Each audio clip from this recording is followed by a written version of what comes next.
Alrighty, so this is a very highly requested subject that I've always been asked in interviews and just people in VR chat and people in the music industry in general what guitars I have and have owned throughout my life. So this will be a little video that I can direct people to. And for anyone that's interested in my guitar collection, stay tuned and I'll show you here. So I got my first ever guitar when I was around 5 or 6 years old. The year does fluctuate a little bit depending on who I ask. It was just an off-your-shelf $100, really not very good one. I never used it for recording. However, I did learn basic guitar on it when I was very young. The guitar was eventually smashed for an unreleased music video back when I made music that sounded too terrible for you to listen to. My second guitar was a nylon string guitar. I also had this when I was around 9 or 10 years old. The year does fluctuate depending on who you ask. And I did have this guitar for a very, very long time until I moved away to the Gold Coast. It stayed in Townsville where it then became my nephew's. I think since then he's also smashed it up, but I'm not too sure about that. Alright, my third guitar that I ever have, I still own, and that is my Takamine TK30. This guitar actually has a TK40 pickup, so the pickup is a little bit higher quality than its original stock standard. I love this guitar, and I still use this guitar to this day. The fourth guitar I ever owned was an Ibanez. I just got this as a starter pack, but I did get a lot of mileage out of this guitar, using it for my first few albums, even though they're too bad for you to even hear right now, but I'll include a clip just for laughs. See, pretty bad, eh? But I had this guitar all the way up until 2018 when I moved away to the Gold Coast. I did not bring this guitar along with me, unfortunately. So the fifth and the sixth guitar on this, I'm not sure which one I got first. My memory's too groggy. But I'm just going to go with the fifth one being my Maton Acoustic. I had this guitar for a very long time. I gigged in pubs with this guitar. I used it in recordings for my first few albums, all the way up until my most recent album, Knives, where I used it for the song Alligator Creek. This guitar, however, did meet its unfortunate demise in the Alligator Creek music video. The guitar that you see in the video was actually used to record it. This was the last song it ever recorded. I personally don't have a whole lot of connections to this guitar, hence why I wasn't too sad to see it go. My sixth guitar was also an acoustic guitar, but it was a knockaround beat-up one. It was actually a Michelangelo Badio signature model.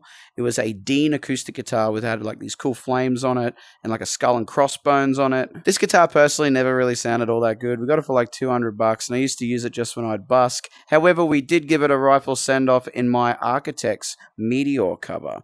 We filmed back in 2021. We spray painted it black and blue, and we ended up throwing it on the ground and destroying it. But hey, got a good send-off. So the seventh guitar I ever owned was an LTD. It was actually Kirk from Metallica's signature model guitar. I bought it from a thrift shop. The B-string clamp at the bottom never actually worked. It was always broken.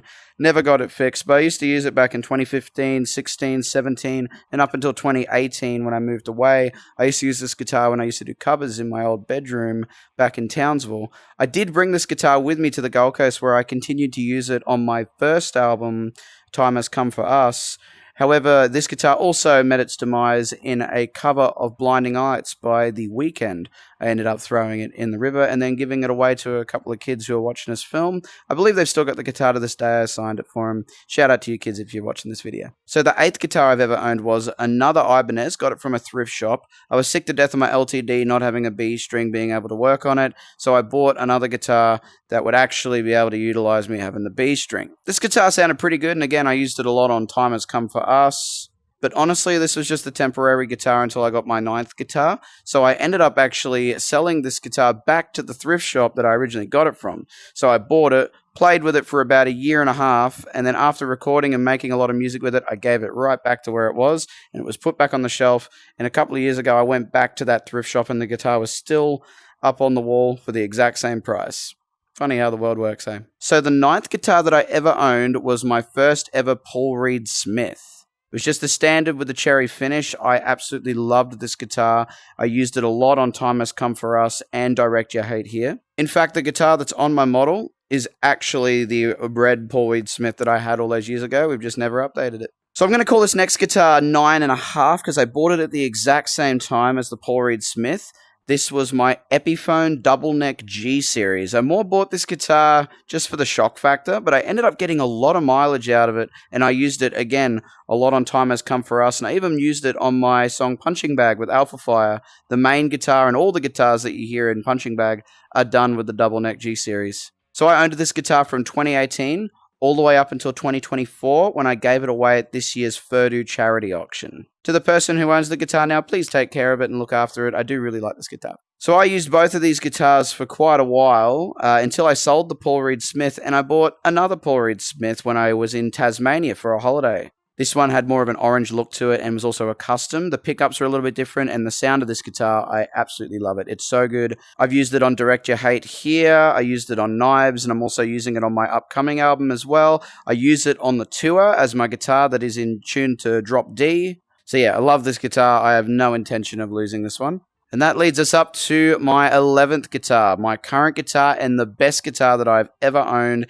It is a Cort X700 Mutility. If you've never heard of this guitar before, I highly recommend you seek one out. It is the best guitar that I have ever played in my entire life. I am so happy and privileged that I own one myself. It's always tuned to drop C sharp. And this guitar has gone with me to Sydney, to Melbourne, to Brisbane. Later on in the year, it's going to be taking me overseas. I use this guitar primarily most on touring and for recording these days. So yeah, that was a quick summary of all the guitars that I've ever owned in my life.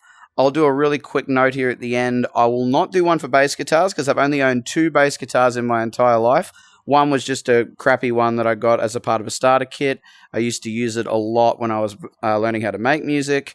And the bass that I currently use is just, again, a knockoff one. You don't really need a really good bass, honestly, in my opinion. If you know how to EQ it properly and make it sound good, you don't need an expensive bass. Don't go out and buy a $3,000, $5,000 bass, especially if you're using rock and metal. You want that crunchy sound to make your guitars sound nice and thick. So honestly, buy yourself a cheaper bass. You can slap it around, bash it up as much as you want. If it breaks, just buy another one.